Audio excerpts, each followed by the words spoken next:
देश में एक परिवार ऐसा है जो देश को कितने सालों से लूट रहा है, इसका हम अंदाज़ा भी नहीं लगा पा रहे हैं। और किस तरह से सिस्टम को यूज़ किया है और पूरे सिस्टम को अपने फ़ायदे के लिए, पर्सनल हित के लिए ऐसी की तैसी कर दी है। मतलब आज जो अभी जो सारी न्यूज़ हम लोग देख रहे हैं और जिस तरह से फैक्ट निकल के आ रहे हैं, ऐसा लग रहा है कि कांग्रेस की पूरी मेंटेलिटी ऐसी है जो देश को सिर्फ लूटने की है। और ये पूरा परिवार बहुत ही सुनियोजित तरीके से और इतने ऑर्गेनाइज तरीके से देश को लूटा है कि जिसकी जितनी निंदा की जाए ना कम है। और हमारी सबसे बड़ी प्रॉब्लम क्या है कि हम एक ऐसी पार्टी और उसके एक तरह से ये गिरोह है, इसके बहुत सारे जो नेता है जो सिर्फ एक अपना पारिवारिक फ़ायदे के लिए एक गिरोह की तरह चला रहे हैं। और आज भी अभी इस पार्टी के बहुत सारे लोग हैं देश में जो सपोर्ट करते हैं। मतलब इतना ज़्यादा आप मूर्खता कैसे कर सकते हैं और इतना ज़्यादा अंधा कैसे बन सकते हैं। जिस तरह से आज ये पता चल रहा है कि राजीव गांधी फाउंडेशन को प्रधानमंत्री नेशनल रिलीफ फंड से चंदा जा रहा है। मतलब इससे ज़्यादा क्या मतलब क्राइम हो सकता है। और इस बात पे कांग्रेस पार्टी पे हज़ारों मुकदमे होने चाहिए, लेकिन देश में एक भी मुकदमा होता नहीं है। इसकी घोर जांच होनी चाहिए कि कांग्रेस पार्टी यही मनमोहन सिंह जी के बारे में बहुत ज़्यादा जो अब निकल के आ रहा है, उनके लिए लोगों के, देश के लोगों के मन में बहुत ज़्यादा रिस्पेक्ट भी था, लेकिन वो धीरे धीरे सारा रिस्पेक्ट ख़त्म हो रहा है। जैसा कि 1991 में जब वो वित्त मंत्री बने थे तो 100 करोड़ 5 साल के लिए राजीव गांधी फाउंडेशन को अलाउड किया था पर ईयर 20-20 करोड़ का। मतलब क्यों, किस बात के लिए? राजीव गांधी फाउंडेशन का आपने कभी नाम सुना है? वो क्या करता है? कौन सा देश हित का काम करता है या कौन सा सामाजिक काम से जुड़ा हुआ है? किसी भी आपको याद ही नहीं होगा। पिछले 20 साल से अगर कोई भी इन सब चीज़ों में एक्टिव रहता है तो कोई बता नहीं सकता है। आप कोरोना का केस था अभी, जो कि सबसे ज़्यादा क्रूशियल टाइम था, जहां देश की सेवा और समाज की सेवा के लिए कोई भी व्यक्ति अपना दे सकता था योगदान, चाहे वो NGO के तौर पे हो या कोई संस्था के तौर पे हो या पर्सनल। लेकिन कहीं आपने देखा इसको? नहीं देखा। और आज जो पता चला कि राजीव गांधी फाउंडेशन का जो चाइना के साथ जो उसका कॉन्ट्रैक्ट था, चाइना के साथ, कांग्रेस का जो 2008 में MOU था वो तो अलग है। उसके अलावा राजीव गांधी फाउंडेशन का कॉन्ट्रैक्ट था चाइना के साथ कि जो भी डिफेंस का और जो भी जो सीक्रेट्स हैं वो एक दूसरे के साथ शेयर करेंगे। मतलब कितना ज़्यादा आश्चर्य की बात है कि ये एक पार्टी ऐसी पार्टी है जो देश के सीक्रेट्स को भी बेच रही है। अब सोच लो, हम जो टैक्स का पैसा दे रहे हैं और बहुत सारे लोग जो प्रधानमंत्री आपदा कोष में जो पैसा देते हैं वो सिर्फ जो देते हैं जहां किसी भी स्टेट में अगर अपना बाढ़ आ रहा है, भूकंप आया है, तो वहाँ प्रधानमंत्री उस पैसे का खर्च करने का परमिशन देता है। यहाँ 2005 में, 2006 में और 2007 में 3 साल लगातार जब मनमोहन सिंह थे, तो तीनों साल राजीव गांधी फाउंडेशन को प्रधानमंत्री राहत कोष से पैसा दिया गया। और सबसे मज़े की बात है कि वहाँ जो ऑडिटर है रामेश्वर ठाकुर, वो ऑडिटर 3 साल 4 साल तक बदला ही नहीं गया। और ये रामेश्वर ठाकुर कांग्रेस का ही नेता है जो 4 साल तक कांग्रेस के टाइम में कांग्रेस के राज्यों में राज्यपाल रहे हैं, 2 बार राज्यसभा सांसद रहा। मतलब इन्होंने इस तरह से सिस्टम को मैनिपुलेट किया, सिस्टम को इस तरह से यूज किया कि ये इन सब चीज़ों को बहुत आसानी से छिपाने में कामयाब रहे हैं। अगर 2014 में देश की जनता ने सही डिसीजन नहीं लिया होता और मोदी जी की सरकार नहीं आई होती, तो ऐसे कितने कृत्य हैं कांग्रेस के जो आपकी और हमारी नज़र में आता नहीं। और वो ऑर्गेनाइज तरीके से देश को तोड़ने का काम, देश पे अतिक्रमण का काम, जो चाइना का लगातार बॉर्डर पे अतिक्रमण है वो धीरे धीरे बढ़ता जाता। आप ये देख लो कि जब 2014 में ही लोगों को पता चला था कि सेना के पास 7 दिन से ज़्यादा का हथियार नहीं था लड़ने के लिए, गोला बारूद की भारी कमी थी, जो सेना का जो मॉडर्नाइजेशन होना चाहिए था वो कई सालों से हुआ नहीं था।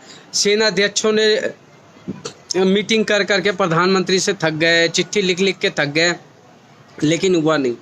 मोदी सरकार के आने के बाद इस पे सबसे ज़्यादा ध्यान दिया गया, रक्षा बजट को बढ़ाया गया। और जो बॉर्डर, आपको पता है ना कि कांग्रेस से जहां चाइना अपने भारत की सीमा पे इंफ्रास्ट्रक्चर बिल्डअप कर रहा था काफ़ी तेज़ी से, वहीं भारत सरकार ने ये नीति अपनाई हुई थी कि हम अपनी सीमा पे कंस्ट्रक्शन का काम नहीं करेंगे। हम अपनी सीमा में हमारा जो होना चाहिए, सेना को रसद पहुंचाने के लिए सड़क का निर्माण होना चाहिए, या हेलीपैड का निर्माण होना चाहिए, या हम अपने अगर लड़ाकू विमानों को वहां अगर रखना चाहते हैं तो उसके लिए जो व्यवस्था होनी चाहिए, हमने वो कर रखा था। हमारी रणनीति बना रखी थी हमने, कांग्रेस की सरकार ने, कि जी हम वहाँ कोई इंफ्रास्ट्रक्चर बिल्डअप नहीं करेंगे। मोदी सरकार ने आते के साथ सबसे पहले इस पे ध्यान दिया और इंफ्रास्ट्रक्चर को बिल्डअप करना शुरू किया। आपको बता रहा हूँ मैं 1999 में जब करगिल का वार हुआ, तो करगिल के बाद हमें उस युद्ध को, जो कि 2-3 दिन में जीत जाना चाहिए था, हमें समय लग गया, 10 दिन से ज़्यादा समय लग गया। तो उसके पीछे मेन कारण यही था कि ना तो हम रसद पहुंचा पा रहे थे, और हम जो पाकिस्तान की सेना थी वो ऊपर थी और हम लोग नीचे थे। तो उस समय ही ये व्यवस्था हुई कि जो लेह से मनाली तक का था सड़क का निर्माण करने का, और लद्दाख को पूरी तरह से जोड़ने के लिए 380 किलोमीटर सड़क बनाने का वाजपेयी जी ने उस समय ही, क्योंकि ये बहुत ज़रूरी था अगर डिफेंस के हिसाब से देखा जाए तो। लेकिन 2000 में इसका उद्घाटन हुआ, सड़क बनना शुरू हुआ। 2004 तक सड़क बनता रहा। जैसा कि आपको पता है, लद्दाख के काउंसलर ने आज भी उसका बताया कि 2004 के बाद 2014 तक सड़क का निर्माण बिल्कुल भी नहीं हुआ, बिल्कुल सड़क का निर्माण रोक दिया गया और उस पूरी सुस्ती दिखाई गई। जब 2014 में मोदी जी की सरकार बनी तो इस सड़क का निर्माण फिर से तेज़ी से हुआ, बीआरओ को इसके अंतर्गत लगा दिया गया, पैसे का अलॉटमेंट किया गया, और आज अब ये 380 किलोमीटर में केवल 27 किलोमीटर का सड़क अभी बाकी है, और पूरा सड़क जो है बन के तैयार हो गया, जिससे चाइना पूरी तरह से तिलमिला गया है। क्योंकि ये जो गलवान का हम जो डेली सुन रहे हैं, गलवान और ये जो पेंगोंग झील है, इसके इस साइड में जो हमारा जो इंफ्रास्ट्रक्चर बिल्डअप हुआ है, इससे हम जो सिंजियांग जो प्रांत है उसका और तिब्बत का जो जोड़ने वाला सड़क है, जो नेशनल हाईवे 219 है चाइना का, वो हम क्या है ना हमारी पहुंच में आ गया है। और इससे क्या होगा कि कभी भी भविष्य में अगर तिब्बत या लद्दाख पे जो अक्साई चीन जो अभी कह रहा है, जो कि हमारा ही हिस्सा था, अक्साई इंडिया ही है, अब धीरे धीरे क्या ये हमारे पहुंच के अंतर्गत आता जा रहा है। इससे चाइना पूरी तरह से परेशान हो रहा है।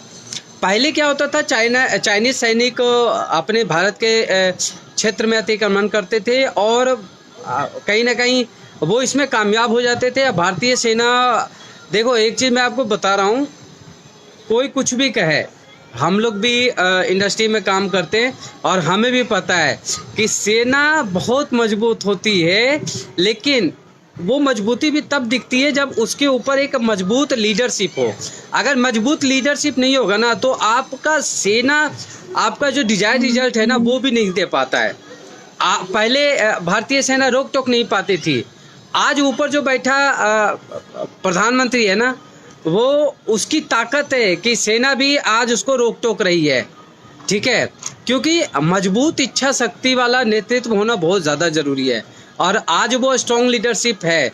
और उसके कारण क्या है ना कि चाइना ये एक्सपेक्ट नहीं कर पा रहा था कि भारत की सेना इस तरह से प्रतिरोध करेगी, लेकिन अभी जिस तरह से प्रतिरोध हो रहा है ना, वो भी अब परेशान है, उसको भी समझ में नहीं आ रहा है, क्योंकि एक बार तो उसने ये कर दिया और भारत ने उसका प्रतिरोध कर दिया, तो अब वो बैकफुट पे जा रहा है, उसको समझ में नहीं आ रहा है कि अब मैं इसका करूं तो क्या करूं, इसलिए वो कई मोर्चे खोल रहा है। और भारत जिस तरह से एग्रेसिव अभी प्ले कर रहा है, जिस तरह से 3 डिवीज़न 45,000 सैनिक उस बॉर्डर के एरिया में पहुंचा दिया गया, आकाश आकाश हो, भीष्म टैंक हो, चीन का सारे के सारे जिस तरह से वहाँ तैनाती की जा रही है, चाइना के भी समझ में नहीं आ रहा है कि अभी भारत इतना एग्रेसिव स्टेप ले रहा है। तो भारत की सेना पूरी तरह से तैयार है, लेकिन इस पूरे जो एक्टिविटी में सबसे ज़्यादा जो निराश करता है, वो निराश करता है कांग्रेस पार्टी का व्यवहार।